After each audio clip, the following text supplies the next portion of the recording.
kutoka Toto Afya Studio, tunapenda afya kutoka hospitali ya rufaa ya Kanda Mbeya.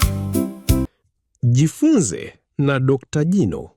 Watoto, karibuni Toto Afya Studio. Naitwa Dr. Jino kutoka hospitali ya rufaa ya Kanda Mbeya, idara ya meno. Makao yangu siku zote ni katika kinywa chako. Kazi yangu kubwa ni kusaga chakula kabla ya kuingia tumboni kwako. Ili mimi niwe rafiki yako mkubwa, ninahitaji unifanyie mambo haya.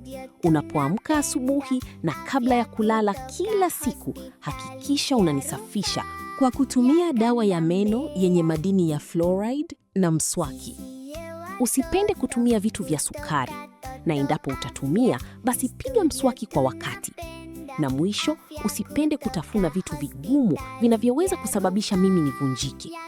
Hapo nitakuwa rafiki yako na kukusaidia kusaga chakula kwa ufasaha ili wewe uwe na afya bora. Asanteni watoto wazuri, na wapenda sana. Toto Afya Studios.